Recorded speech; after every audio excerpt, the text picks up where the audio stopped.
So today we continue with secret knowledge. Last time also we discussed about the Purusha and Prakriti aspect of the divine, and today we continue still with this slightly in a different way. We'll take up a new passage which I'm just going to read out, then we'll dwell upon it.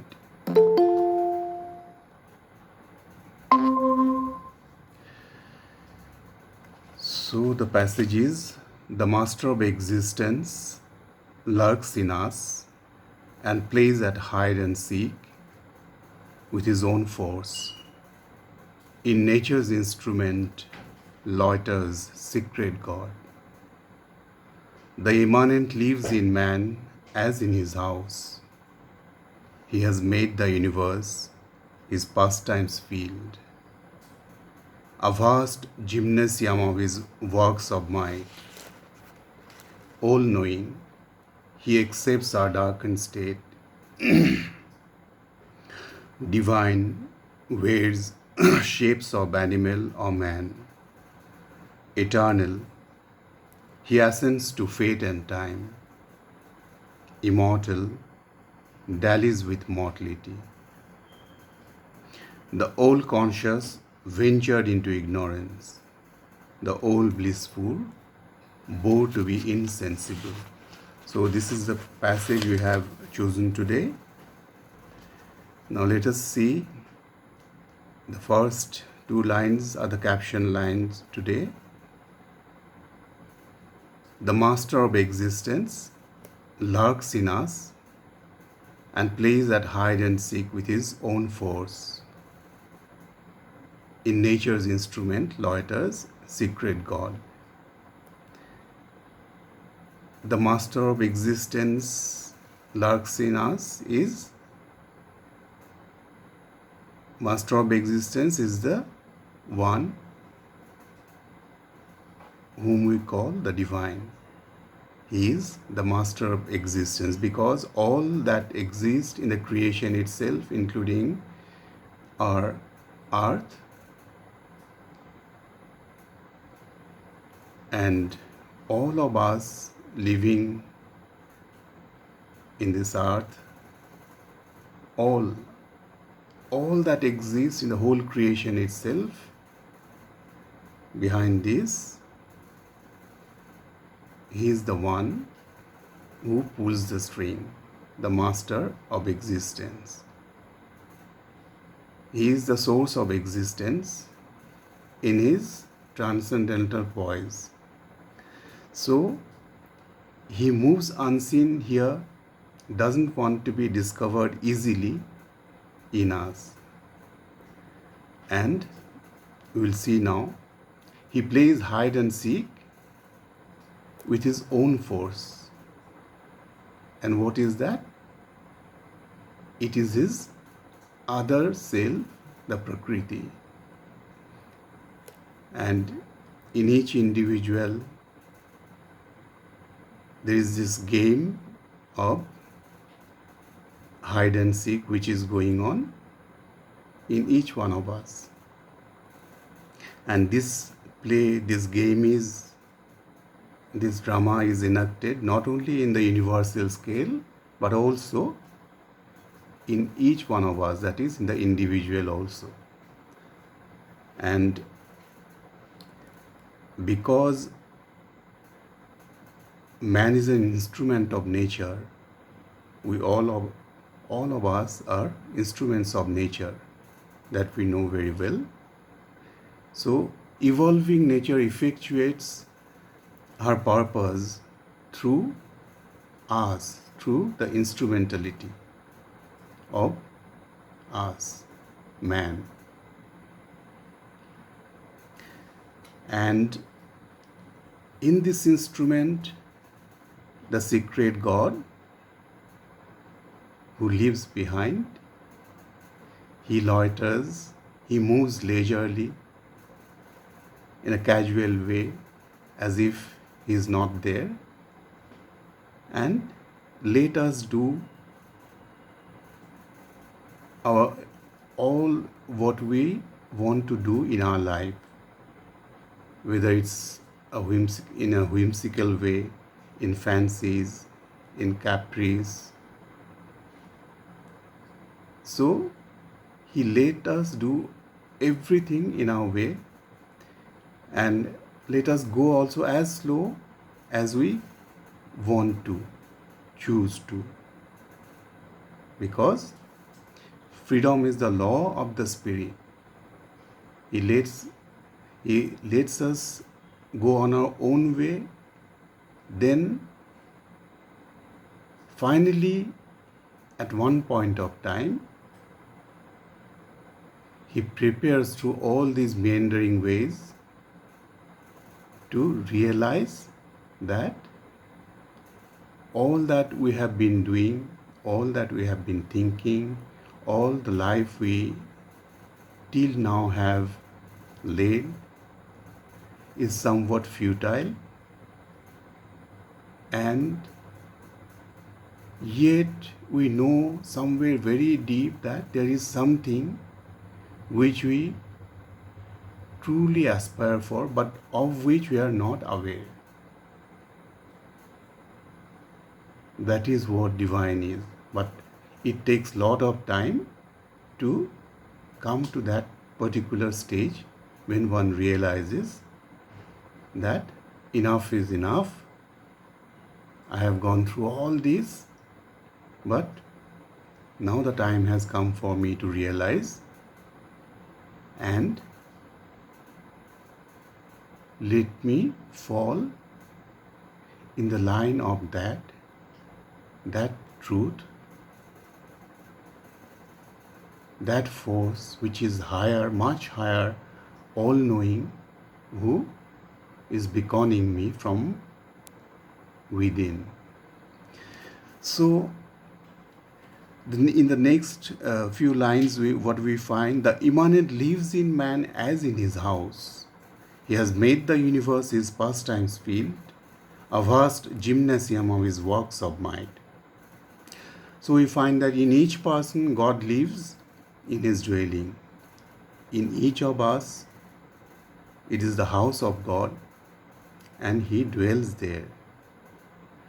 There are certain philosophies and religious traditions which say that the God is above.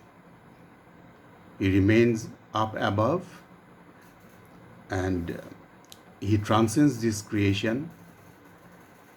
And there are those who say that transcendent reality is separate, aloof from this universe.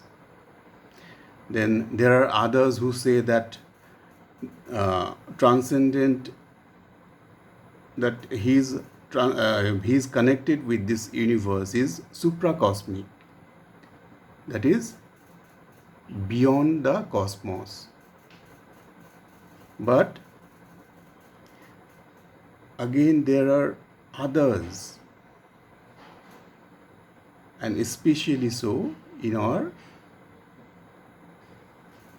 Indian thought, that believe in the individual divine also.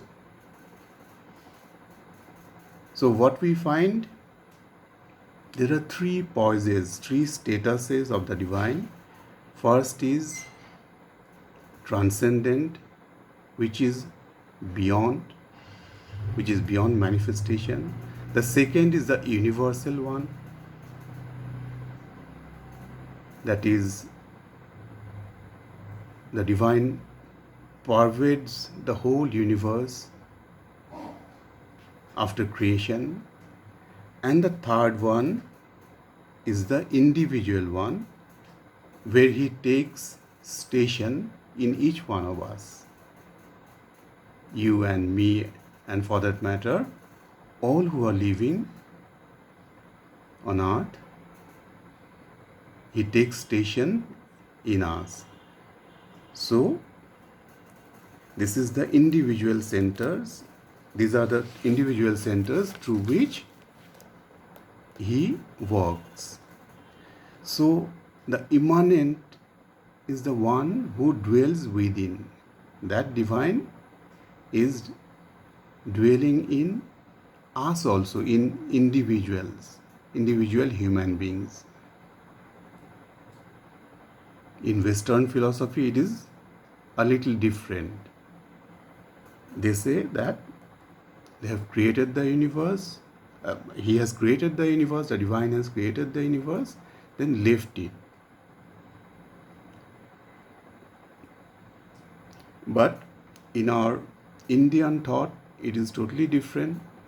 We take all the three statuses, three poises of the divine, because we know that the divine, while transcends everything, he is also that who manifests universally, who creates first the universe, the different processes, different workings, manifest through them, and then also takes his station individually in each one of us. So the immanent is one who is the divine coming into each one of us, and all are simultaneously active in man,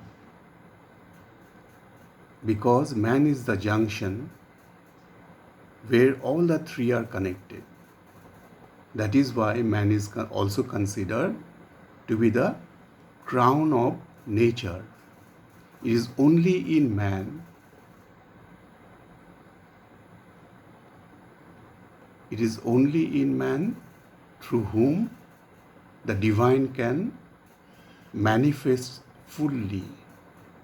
That is, from his lower nature, he can climb up to the higher nature, para-prakriti, and become one with the supreme divinity.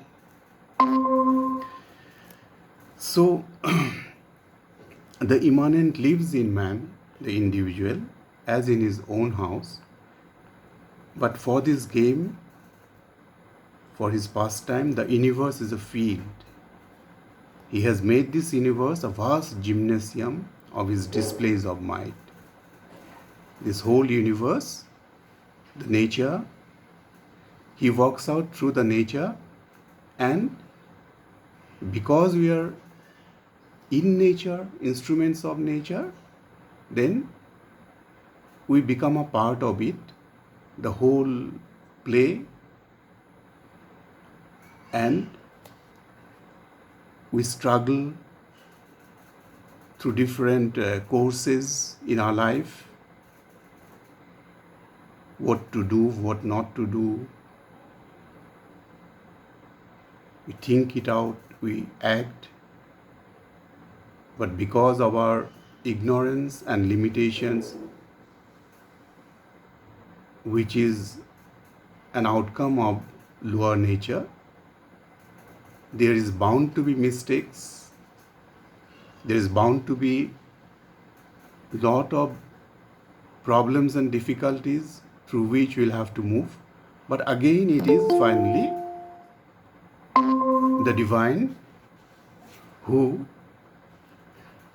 from his status of yoga maya, from maya, lifts ourselves up through the process of yoga to the divine status. Then he says, all-knowing he accepts our darkened state. Divine wears shapes of animal or man. Eternal, he ascends to fate and time. Immortal, dallies with mortality. So, he is within involved in us, in each one of us, and He accepts. What does He accept? Our darkened state, our inferior state of mind, life, and body. All our limitations and ignorance He accepts, although He is in Himself all-knowing. The indweller, the immanent is divine, but He consents to take shape of animal or man. Although He is divine in His transcendental status, He chooses to be animal or man, chooses to go through the process, because thus only animal or man in the evolutionary process, through the evolutionary process, can be lifted up.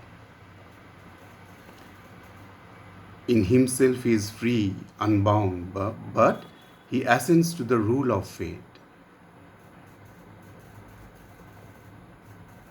So this is the game.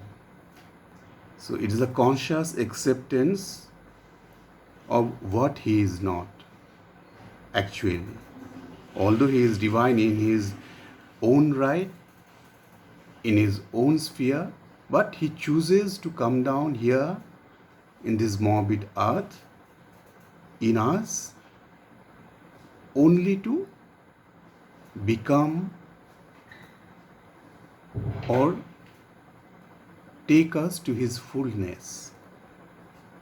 The all-conscious ventured into ignorance. The all-blissful bore to be insensible.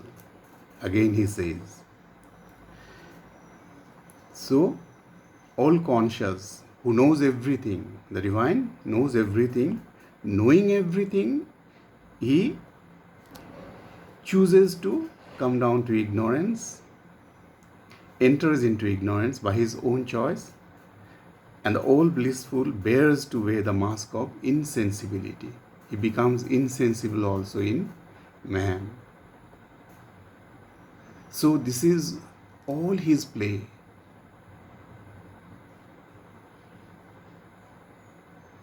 Normally, what we think, man thinks that divine is far, is up there, and what he does we do not know, and it is somewhat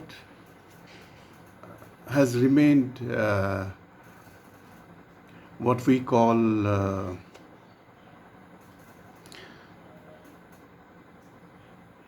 something of which we are not aware, or what is going to be in future.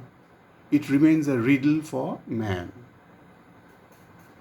But in truth, this riddle is permitted for man till that time only, when he is made conscious gradually, stage by stage, through different processes which entails the path of yoga, to know everything, truly understand everything, and finally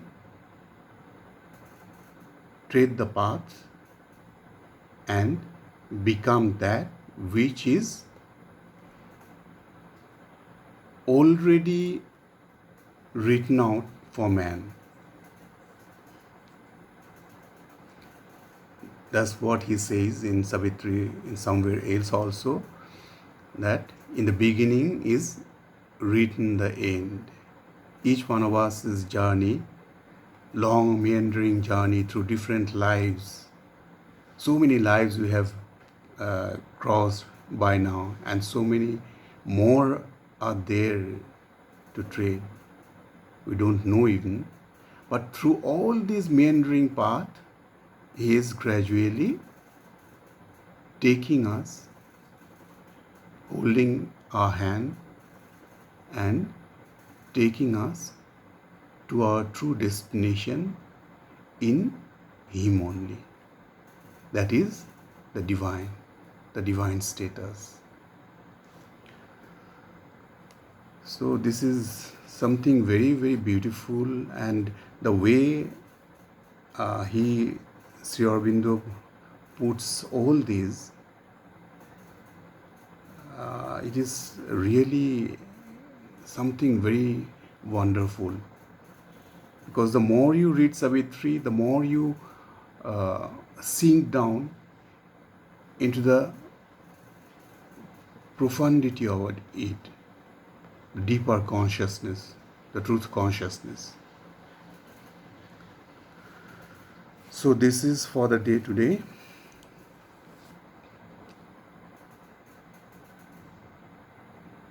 If you have anything, please.